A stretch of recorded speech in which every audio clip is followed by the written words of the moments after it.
Mike tried to keep this quirk a secret for pretty much his entire existence, and it sort of sets up an expectation of something happening when it goes public, especially as people who get more and more inquisitive towards the nature of Midoriya's power, namely Shoto. We don't even get any widespread interest in the quirk, as it is clear some pro heroes outside of the main ones know what the quirk is, and we're leaking information to the press about Midoriya. You know who I was really interested in seeing react to One For All? Endeavor. The guy who spent his entire life chasing the fleeting back of that power. One that he would never be able to catch up to because it would permanently outscale him. We'll get more into Endeavor later in this section, but wow, this one just fell super flat. I understand the point was that Midoriya is more than his power, and I agree with this conclusion, but I don't think having the class or anybody around him acknowledge the power is contradictory to this idea, and it's very much in line with how MHA would treat its cast in the past, as living, breathing people with their own thoughts, insecurities, and beliefs on things. This is something that contributes to my dislike of the villain hunt arc. The characters just don't feel like anything. And if you agree they don't feel like anything since Villain Hunt, get ready to slap a new merchant title on yourself. Hello, trauma merchants. If you want your characters to react to the events around them, then the positive side of the fandom straight up hates you. The class not really reacting to One For All is lame, but what is even more lame is them not having any complex feeling or thoughts on, I don't know, the giant war that just took place. Tokoyami found out his idol and mentor, killed a man, doesn't really seem to care. Nor does Midoriya, who is now grasping with the idea of killing a villain. None of the Class A students care that they stumbled upon the corpse of their teacher, including Momo, who she had the biggest relationship with, and the same kid who also lost her other teacher, Majestic, on the same fucking day. Do you remember back in the first part of the retrospective, where I talked about how we should keep in mind the class feeling like living, breathing characters of Kamino? This was why I told you all to remember it. This is the decline of the cast that will be felt throughout the entire act. There are more characters to complain about, so of course we have to mention the character consequences. The war left us in quite an unsure state, with a bunch of characters taking serious damage, and consider this is the story where we followed every step of the way as a 16-year-old broke his arms into almost unusability. Myself and many others were interested to see the payoff of these incidents. However, those of you might be aware that it never really comes. Whether it be emotionally or physically, the arc that is supposed to serve as the aftermath of the war completely underdelivers. If we go over our cast of injuries here, let's see. Hawks gets his back completely scorched off, as mentioned by Dark Shadow, and instead of having anything meaningful come from that, Hawks just gets better. Of course, it's taking a bit longer for his wings to come back, but besides that, nothing really comes of it, and it will get worse later. Shigaraki's Giant's cave wave that a lot of weekly readers assumed killed 13. Nope, she's fine. In fact, nobody we actually know, minus Crust, someone we still don't know, because slapping a name on a nobody doesn't make us know them, actually died from that. And this is something I've talked about so much. Crank's Tornado gets hit so hard, blood sprays out of like every single hole in his body, and the ground underneath him explodes, but he's fine, I guess. Alright, let's see, Midoriya goes 100%, and the story dangles the scene of him being told to never do it again in front of us like he's in front of a baby, just to go, just kidding, his strength has improved, so his arms aren't destroyed. Explanation for this isn't even my problem with it. Midoriya being rewarded for growing stronger and being able to 100% more consistently makes complete in-universe sense. However, just because something makes in-universe sense doesn't mean you have to like the narrative intentionally playing expectations to set up a more tense situation that it would deliver on, effectively reducing the quality of the fight in hindsight and taking away yet another interesting consequence in an aftermath arc. Finding a swamp to get some slime would be nice. Just straight up will not understand from off screen to further fix this issue. Let me think of some things that stuck. Twice is dead, that's for sure. Okay, I hope we get to see the villain cast react to that. Society is definitely now no longer functional. And Shigaraki is still bodyjacked by Alpha 1. Wow, the jump was met with some apprehension. Doesn't get that much focus the villain arc like Alpha 1 himself does, and some thought this was a iconic. A lot of people, myself included, all the way back during Act 1 of the retrospective, discussed the theme of passing the torch. All Might passes to Midoriya to be the next symbol of peace, and never passes down to Shoto. Be sure to leave. And Alpha 1 passed the torch down to Shigaraki to be the next symbol of fear, except never mind. Sorry, we just pull this out to make sure. You're lucky I'm going on an adventure, because that's just what I am. Suitable for Tomura, or internal monologue about handing it all to him just suddenly kind of goes away. Anyway, I want diamond. This was the plan all along. Don't get me wrong.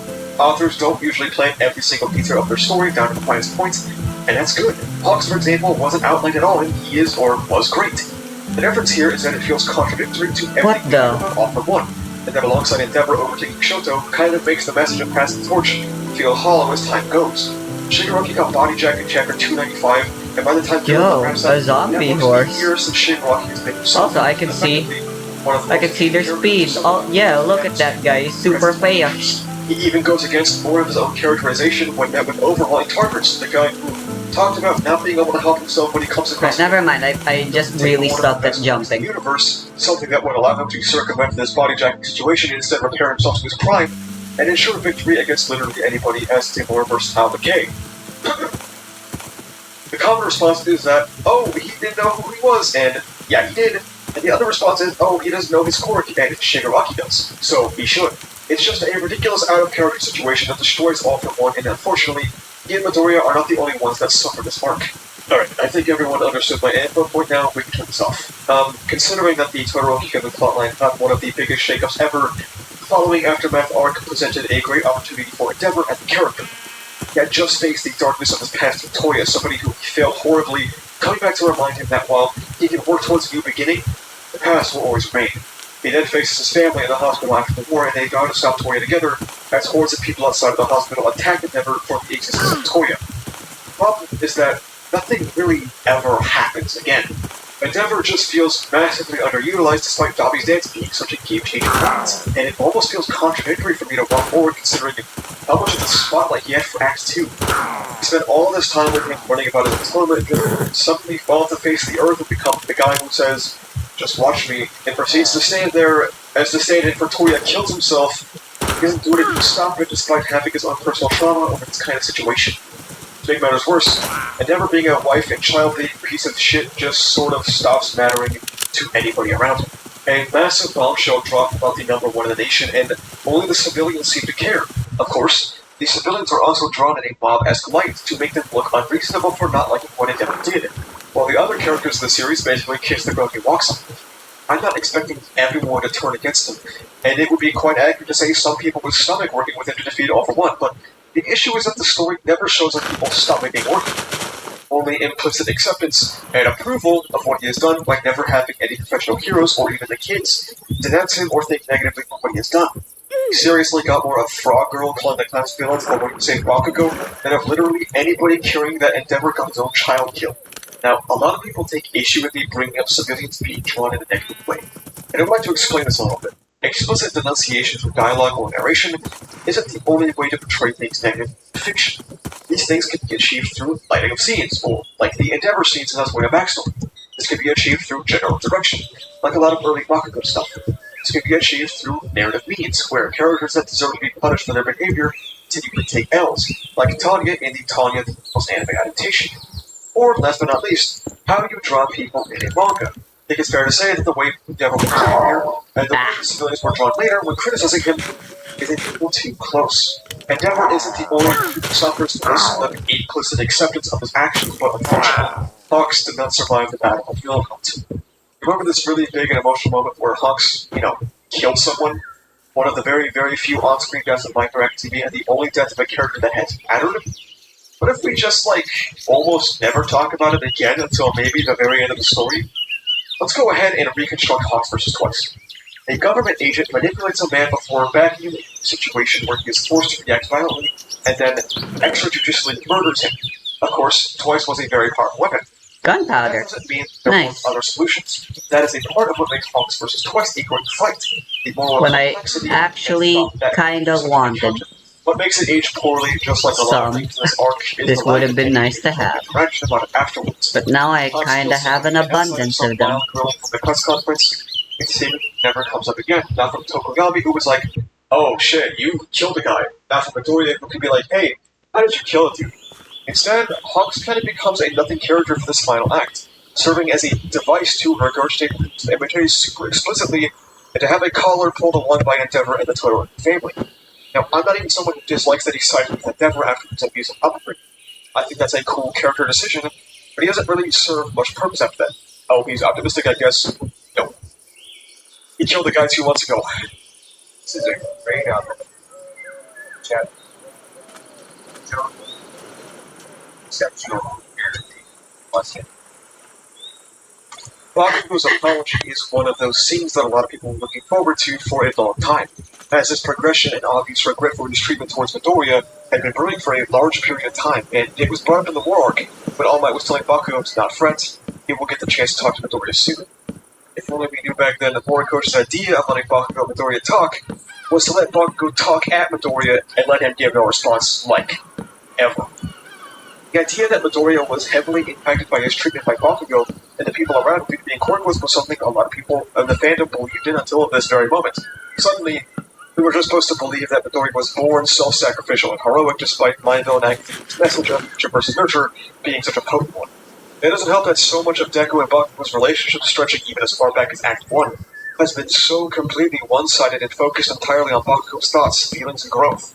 So this moment was even more important for readers, expecting Deku to finally get some sort of introspection and or reflection on Bakugo's treatment of him that amounts to more than, I hate you, but you're goated. Finally reaching this climactic moment and not letting Deku talk or think at all is in and of itself representative of the core problem with their relationship identity as a whole. Basically, Bakugo gets to dump all of this information on the kid he abused for years, and he doesn't get to respond in the slightest, not even in the stupid fucking bath chapter, and Midoriya's character gets dumbed down even more. Not being able to formulate a single thought when it was most important, and seemingly being entirely unaffected by the years of marginalization and bullying, only for the Grim Reaper that is known as Chapter 327, or Season 6, Episode 25, to show its ugly face and knock him down a few more pegs. This chapter is... I'm so high up, how is it still so hot? Thing wrong with the villain hunt arc, making like how is it only 30 degrees? Had by tossing him in a bath to fix everything. We go from All Might borderline suicidal, expressing reckless behavior towards Stain to whatever the hell this is. This chapter completely ignores the apology Bakugo just gave, and ignores the trauma these kids underwent, and ignores Oshaku's speech by making just fall asleep, and it ignores one of Villain's most emotionally impactful moments of Midoriya leaving All Might behind by resolving it with a gag and making All Might apologize to Midoriya, and having Midoriya blame All Might not being there for his state, and then having the kids demand an apology from All Might too. This chapter just is a massive kick in the balls, and demonstrates a lot of problems. Villain Hunt, more often than not, prioritizes ideas over execution. The idea of Midoriya being at his emotional low is cool. Shame if we executed it poorly. The idea of Bakugo finally getting to do his apology is great. Shame if we executed it poorly. The idea of leading a gaunt is cool. Shame if it wasn't executed as well as it could have been. The idea of Midoriya teaming up with the top heroes is cool. It'd be a shame if it was practically not executed at all. Midoriya and All Might separating at the apex of the arc is an incredible idea for both of them. Shame if it didn't matter at all. Jesus Christ, man. This has been 8 entire pages of a Google Doc script of me saying this arc sucks, but I want to make it clear that I don't actually dislike everything about it. I have it as a high 4 to 10, because it has elements that I do enjoy, and I think it would be unfair to only talk about things I dislike about it in a video talking about the arc as a whole. For one, this arc has an incredible aesthetic, and in my opinion, might be Horikoshi's best work in terms of art. Every single page... why are there just tridents everywhere? Every drop of... I mean, I like it, I guess, since tridents are absurdly rare and they're not really even that good. I also think that That's why I got a lot of people mad about that, with that statement. It was an incredibly well-executed nightmare. The city landscape being turned to pure rubble, mass distrust that grows post-war paints a very bleak image of something that, at least on the surface, was functioning quite well not long ago. Despite my criticism of Deku vs. 1A, I can't tell you that it is a sweet moment. Ida's arc coming full circle and him weaponizing Midoriya's own words against him, that is a hero's job to extend a hand even when it isn't wanted, that hits, it's good. Another mixed bag for me is the Gaunt.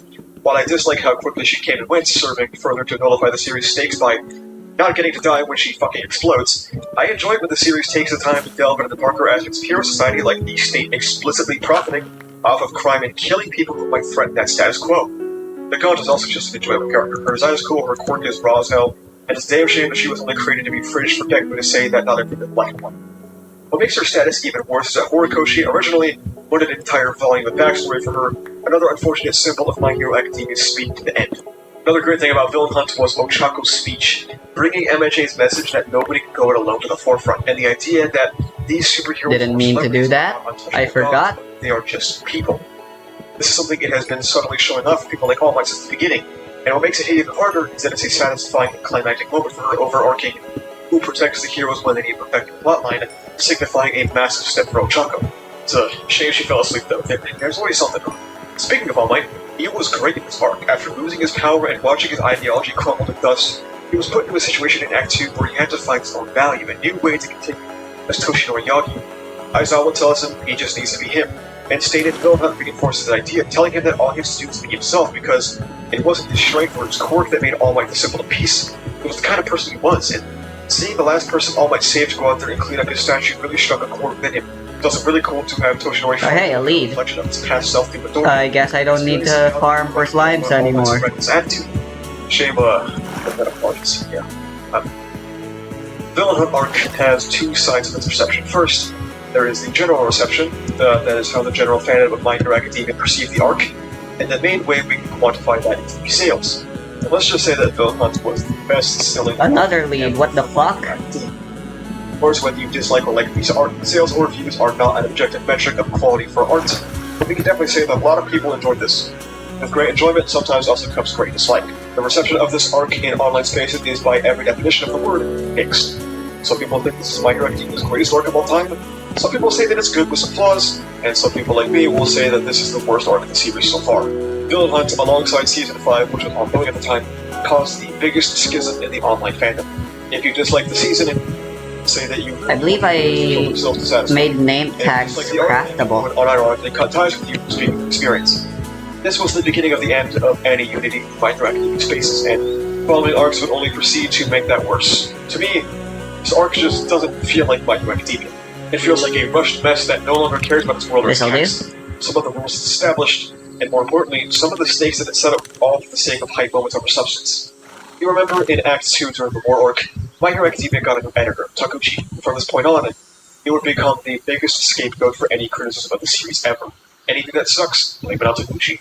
Because clearly, he is an evil warlock that controls Horikoshi and his writing as if he were simply a marionette. You dislike anything about Villain Hunt? Takuchi forced him at gunpoint to do it.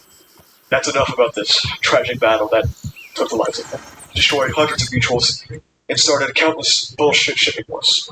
Let us dive. Bullshit shipping. It always has to devolve into shipping wars.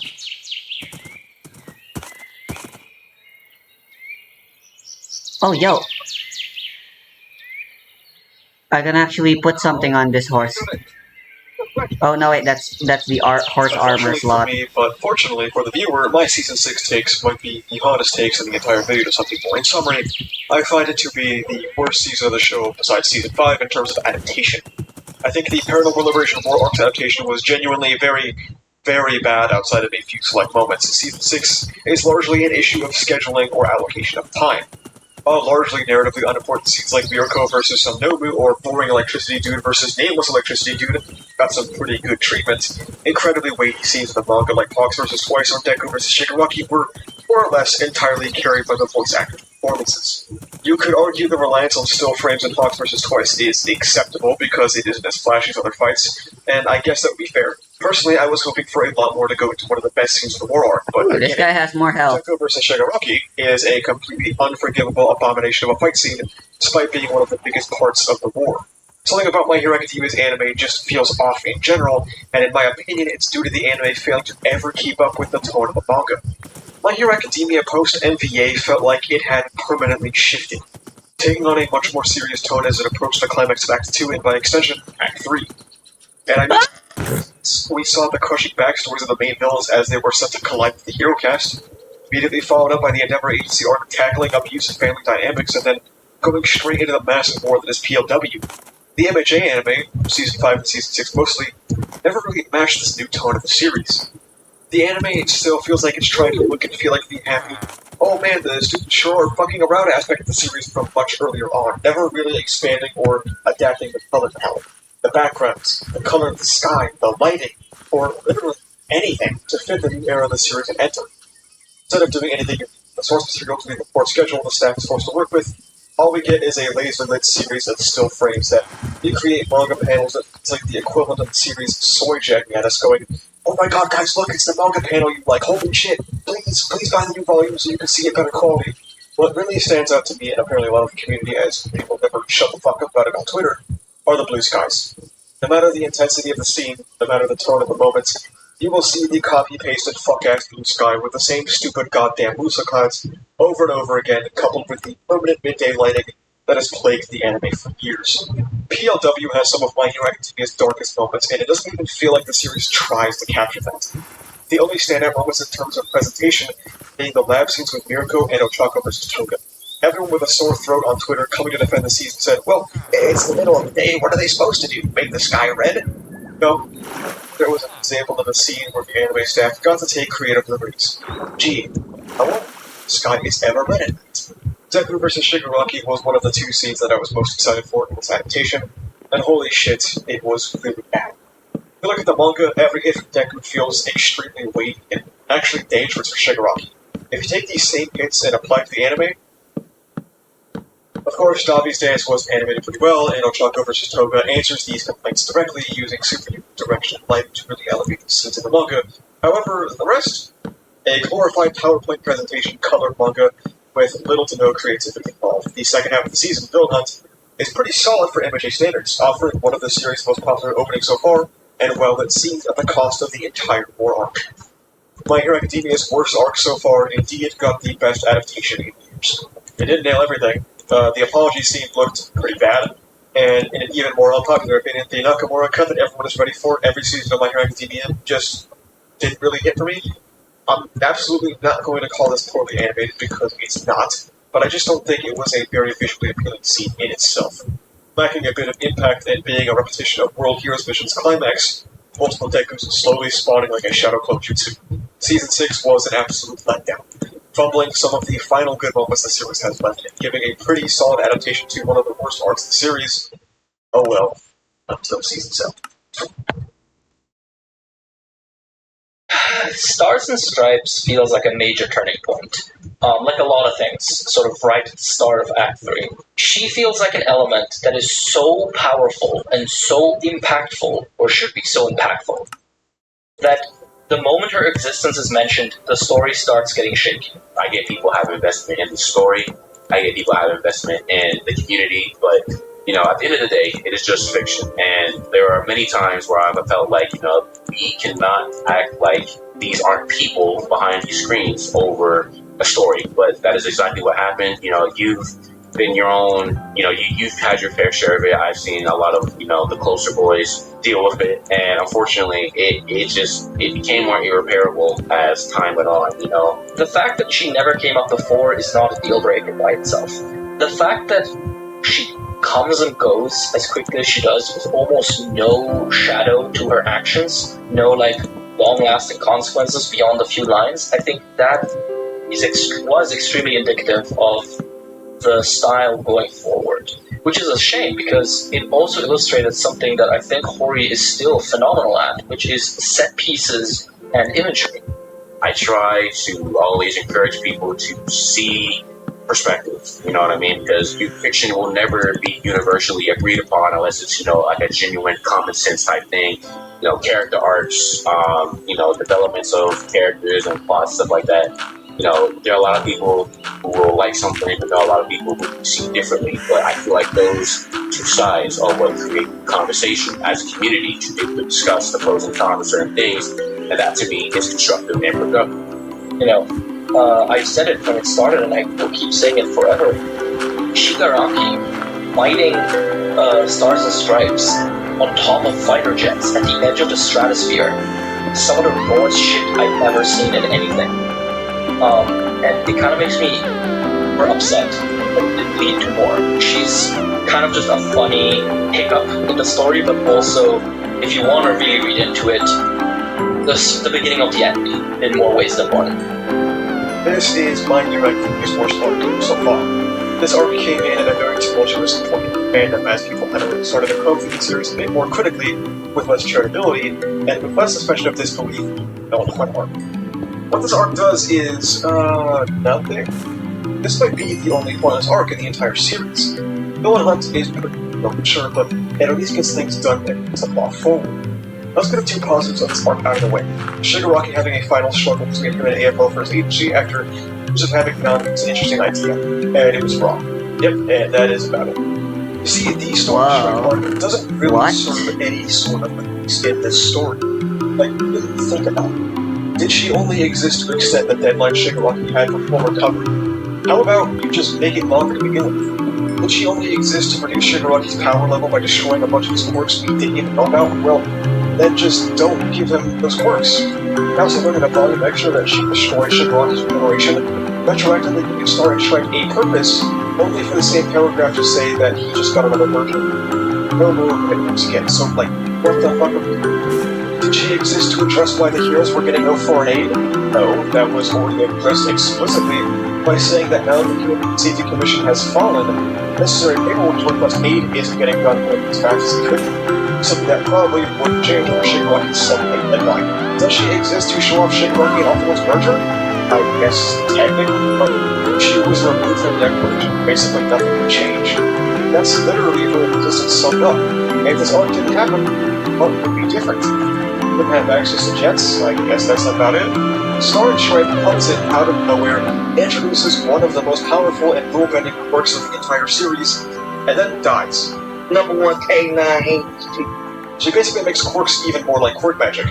We started in Act 1 understanding that they were like muscles, and of course, we had some strange deviations here and there, like with Dark Shadow or One for All, but they made sense. Act 2 rapidly expanded what a quirk was, really doubling down on the idea of vestiges and vestige realms, or integrating quirk factors further, doubling down on copy quirks, a science that should fundamentally change the world but sort of doesn't matter. And then SNS comes in, adds a godlike power, and then lets quirk vestiges fight each other? Ow. Whoa. Also, can we ask what the hell copying quirks is? How is this not a big deal? A lot of quirk science in the series just doesn't really matter. When you combine her sudden introduction to the narrative in both prior mentions despite having ties to All Mights, and a never-before-seen height of power, and her immediately dying to a legendary of Shigaraki, her purpose in the story sticks out like a sore thumb.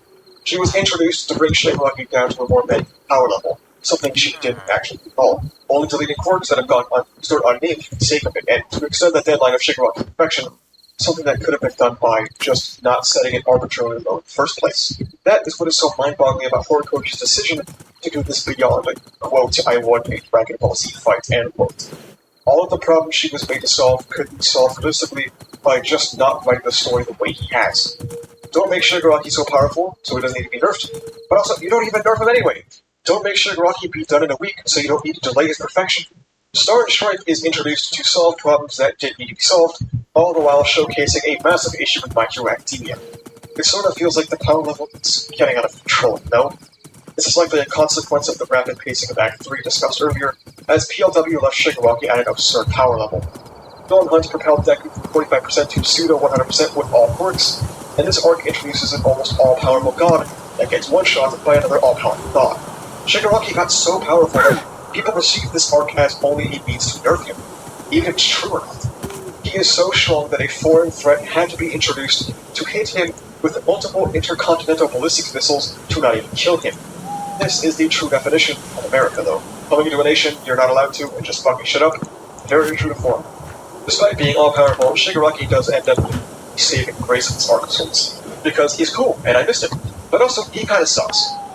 We have now gone 11 months of real-life time about Shigaraki, if you're reading weekly, or almost 40 chapters, which is a long time to do without your primary antagonist, and a lot of people's favorite character. The Star and Stripe arc is when we are introduced to the mixture of All for One and Shigaraki to form what we will henceforth call Shiggy for One. Shiggy for One pretty much embodies none of the interesting aspects of Tomura Shigaraki, and all of the uninteresting aspects of All for One. This resurgence of All for One has so far produced pretty much no results besides undermining the passing of the torch theme that was so strong in Kamino Act 2 in general, and what makes it even stranger is that this really just happened. There was seemingly no implication whatsoever that All for One was planning on stealing Shigaraki. When you go back to Act 1, there was repeated imagery, narration, dialogue, and thematics of passing the torch, and the new, more nuanced generation accepting it, and moving on past the old, standard, and basic generation.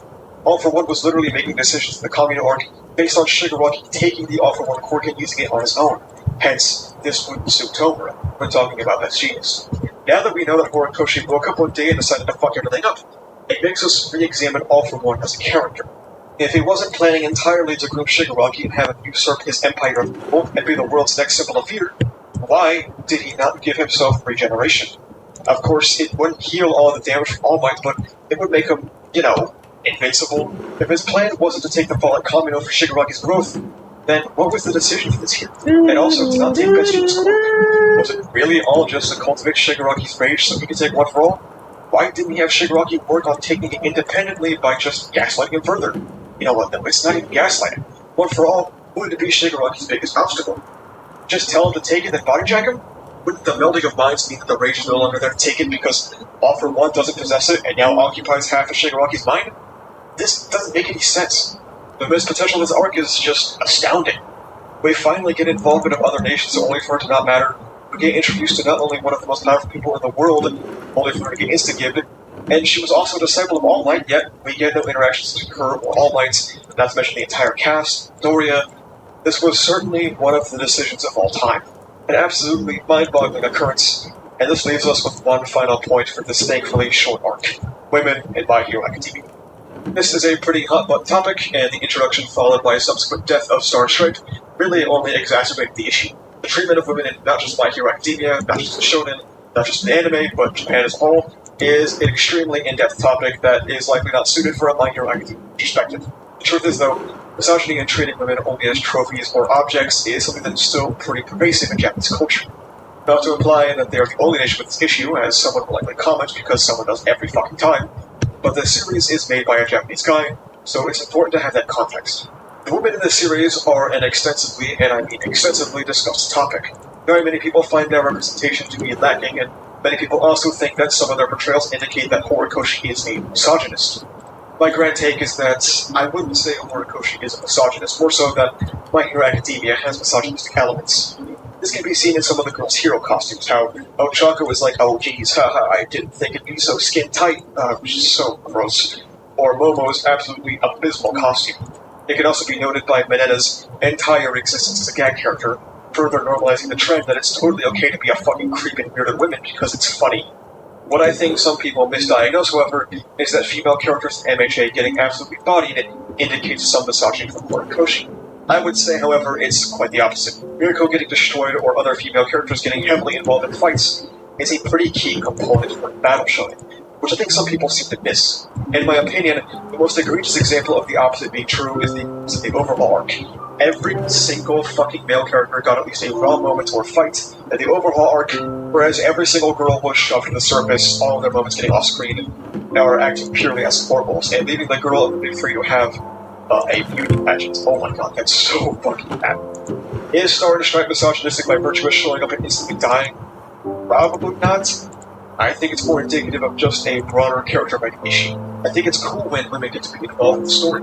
Something a lot of female characters just sort of don't get to do. Ochako was more or less sidelined for much of Act 2, but what screen time she did get was good, and in hindsight, she isn't even the only character. The issues with screen time are not gender exclusive, and we'll get to that topic later in the final war arc probably. All in all, this arc is a waste of time, and not even a good one at that. And while this arc definitely did damage the cohesiveness of the community, the two things that would follow would... Around the time of the traitor plotline was that the whole class disagreement, what happened to Deku, ends up being somebody that doesn't reach out his hand one time because, reality seeks in, you know what I mean? But we never got that, and sure, that led to the whole empathy merchant argument, I guess stuff, and, while I do have, it's kind of hard to say, you can't see where that person's coming from, because Deku's always been a very empathetic kid, and that empathy is what has taxed a lot of people. But at the same time, those moments where he's not necessarily so empathetic, kind, all the time, are those moments that can really showcase that growth and that sternness of how things have developed for him and his life as a hero. Honestly, by that point, I was already pretty tapped out, so I wasn't extremely aware of what was going on. Because I read the chapters, I thought it was dumb, and I moved on. It was only later that I realized how much noise there had been. And this is probably the most controversial thing I'll say here. But I think there's a significant number of fans who are not fans of My Hero, and not fans of religion. They are fans of discourse. They are fans of talking about stuff. And it's the only explanation I come up with for the fact that even the smallest, most inconsequential disagreements get turned into these massive events. And that's what they are. They're events. They're things to keep up with. Or keeping up with the Bakudekus. People are not fans of the manga or the anime. They're fans of the discourse it creates. The experience of reading a manga, of watching an anime, of watching a TV show has almost become secondary to the actual event, which is, oh, I can't believe what Twitter. Yeah, he's describing Toryu and everything I hate about politics. Was a great example of that. I mean, all of Act 3, and frankly, all of my... No shade to Toryu, of course. 3 has felt especially contentious. He is my friend, and I do tolerate being with him. Some people I tolerate him quite a lot. For a lot of people, Matter of fact. opportunity and missed potential. You know what I mean? But you know, it's definitely valid. It is definitely valid. Tolerate to a point of friendship. In many aspects, and you know, those aspects are things that you just can't necessarily overlook, no matter how much you like the series. This is My Hero Academia's worst arc so far. It basically serves to finalize the cataclysm of the MHA Online fanbase. This was a long-awaited plotline that had years of misinformation spread about it, namely that Horikoshi forgot about the plotline. In hindsight, we now know that Horikoshi actually wanted to do this card far earlier than Act 1, in fact, but due to poor reader surveys during the training camp arc, it got cut and moved half a decade later. Remember how I talked about how Villain Hunt and Star Strike felt like a fundamental shift in My Hero Academia storytelling, going from a series that respected its cast and slow emotional build-up to really strong cathartic moments?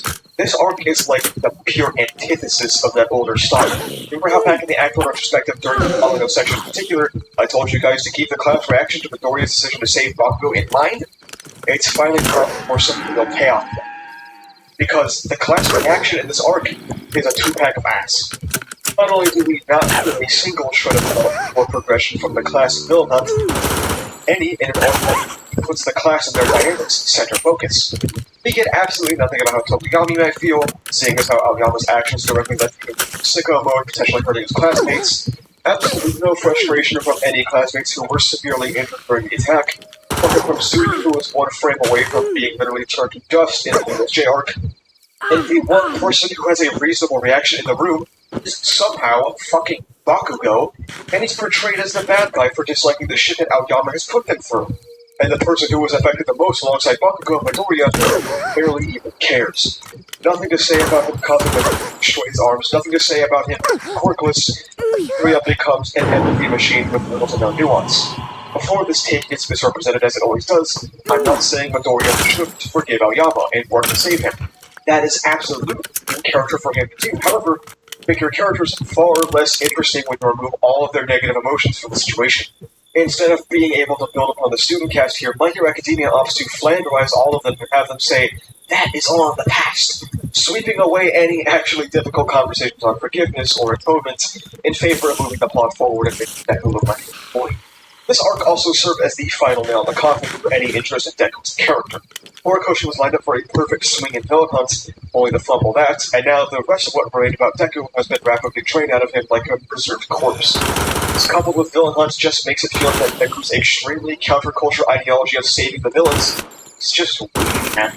At no point has he ever been challenged about it, and the closest we got was when the Vestiges disagreed with him wanting to save Shigaraki until they got over it before the lunch bell rang.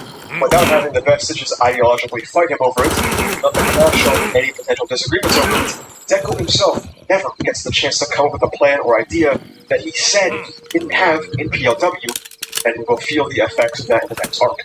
Also, this might sound strangely contradictory, but isn't it weird how hard they came down on Aoyama compared to others? Don't get me wrong, I don't think it's even enough for Aoyama. However, the child whose parents screwed him over was locked up like a dog, while the wife beating the child abusing endeavor, that will go, And Hawks, the manipulative murderer, had everyone. Well, he's optimistic, though. It wasn't until Midoriya had his character removed and told Aoyama that he could be a hero that they took him out of the doghouse. It would be unfair to say that the Traitor arc has zero good moments, because I like stuff like Aizawa talking to Aoyama about his actions, but they were all sullied by a lack of consistency. For every solid character interaction, you had three things that made me want to claw my eyes out.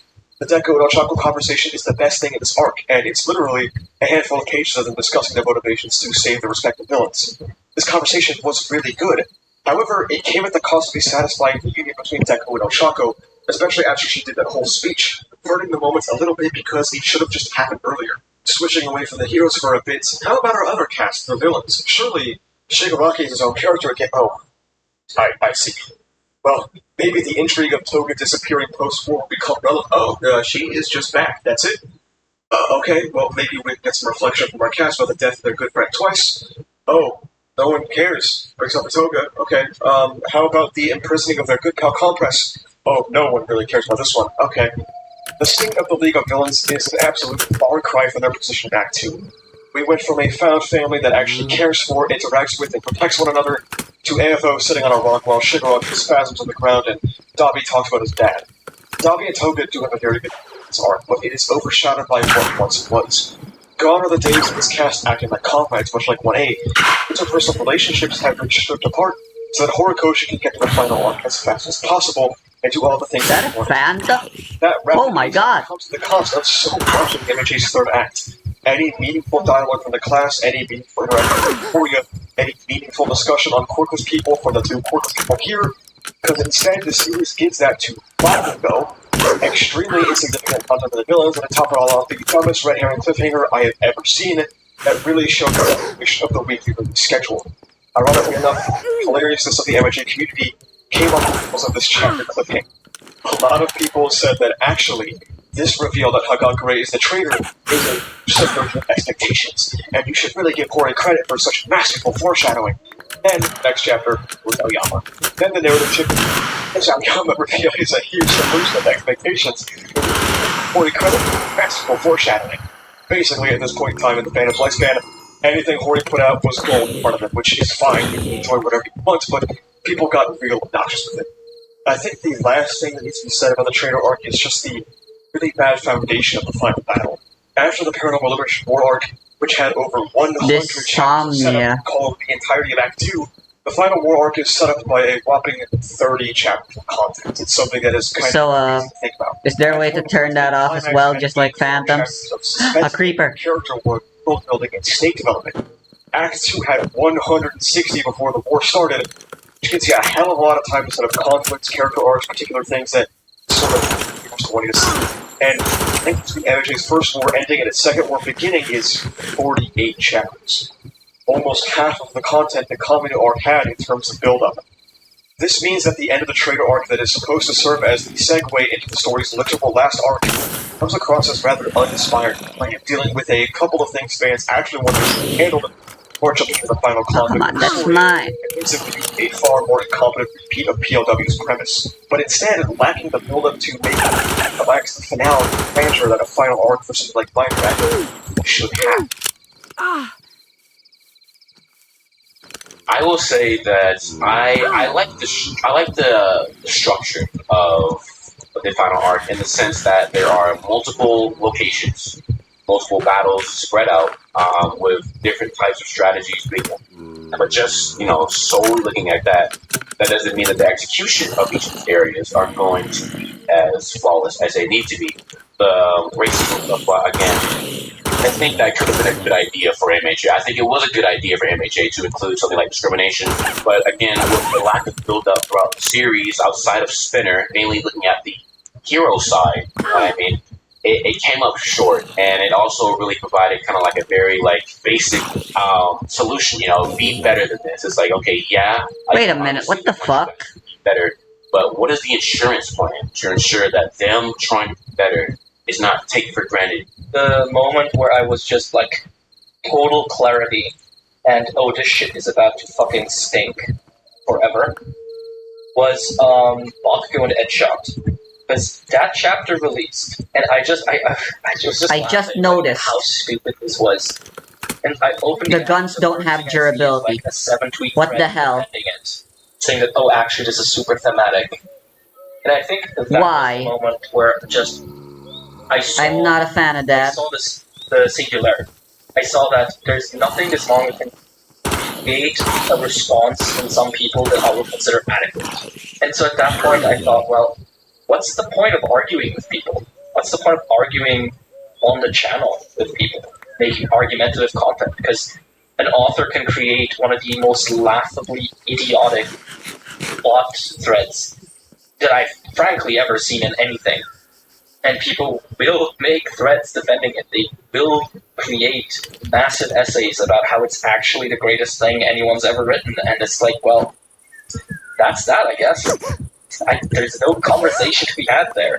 But, of course this wasn't the only one. I started getting really skeptical about the series basically when Mirio returned in the first war, because I thought that that was just horribly mishandled. And then after that, it was just thing after thing. The Circle Press, which was just bizarre. The way the series was dealing with the six works and the way Villain Hunt was structured. And so by the time we got to stuff like the Trader and Bakugo, I was just so tired. And yeah, so that was sort of the big catalyst, I guess.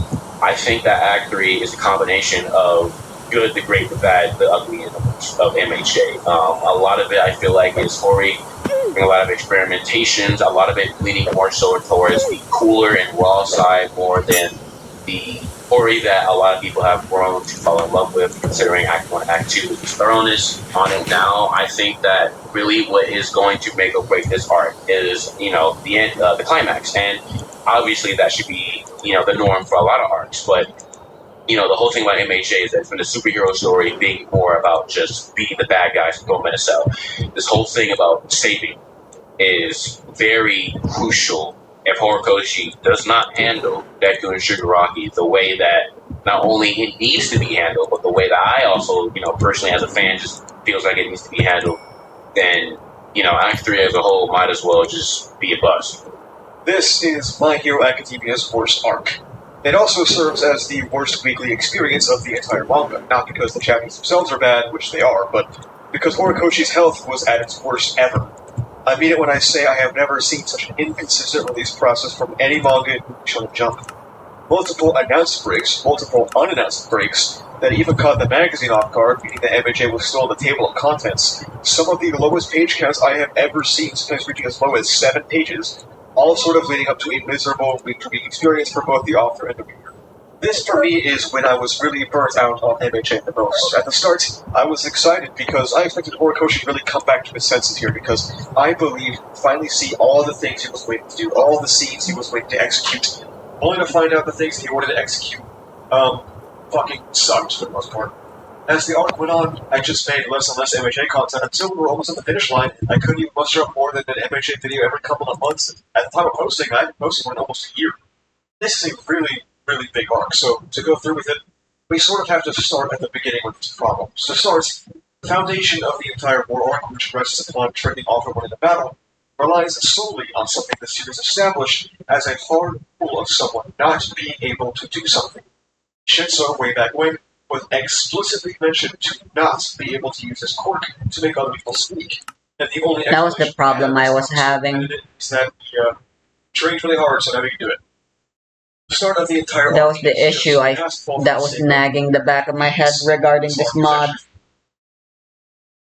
I was like, it all feels perfectly balanced, but I feel like there's one thing keeping this from being as balanced as I think it should be. And now I realize it was the lack of durability for guns. I mean, they can't get enchanted, which means they can't get mending. But like, are you just assuming everyone just has mending at the beginning of their game for every weapon?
Ah, I am correct.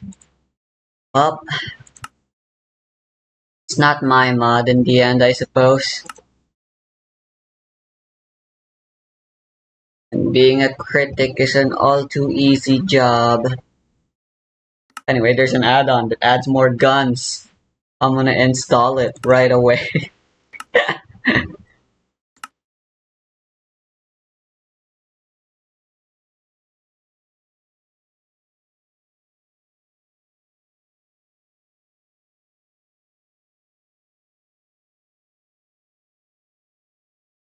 Full of contrivances for the sake of plot. The next one happens a chapter later, when Toga, a girl with regular human strength, is somehow able to pull Deku through a portal and away from this battlefield, despite him being dozens or even hundreds of times stronger. It's not as if he doesn't have full Kali yet, and because in chapter 345, right as it's being pulled in, you can literally see the lightning around him.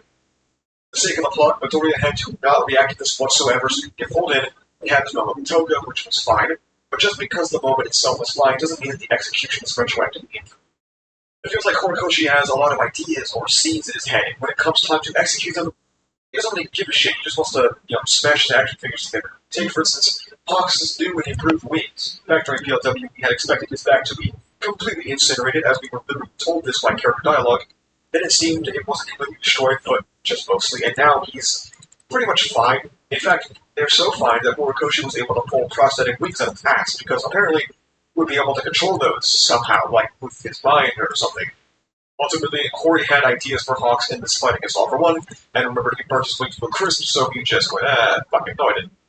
The entirety of the final act of My Hero Academia is like a desperate attempt for Horikoshi to get to this arc, to do all the things he wanted to do, but realizing he hasn't laid the foundation or the groundwork to do all of those things. Becoming a series that prioritizes the idea of how cool something might be, rather than the execution of that idea.